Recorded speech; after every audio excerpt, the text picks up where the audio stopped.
ഭാര്യ എന്നാൽ ഭരിക്കപ്പെടേണ്ടവൾ, ഭർത്താവ് ഭരിക്കേണ്ടവൻ അല്ല. നിന്നെ വാപ്പാന്ന് വിളിക്കുന്ന മക്കൾക്ക് വേണ്ടി പ്രാണന്റെ വേദന സഹിച്ച പെണ്ണ് നിന്റെ ജീവിതത്തിന് അടയാളമുണ്ടാക്കാനും അഡ്രസ് ഉണ്ടാക്കാനും ഒരു പ്രതീക്ഷയിൽ കൂടെ പോന്ന പെണ്ണാണ്.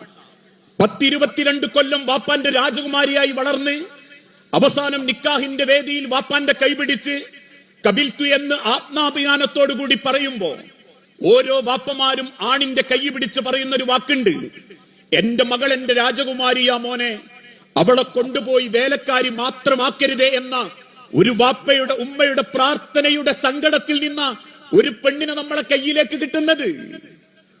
അതുകൊണ്ട് തന്നെ എന്നെ പോലെ അവൾക്ക് ആഗ്രഹങ്ങളുണ്ട്, സ്വപ്നങ്ങളുണ്ട്, അവളും ജീവിതത്തെ പറ്റി വലിയ സങ്കല്പങ്ങളുണ്ട്.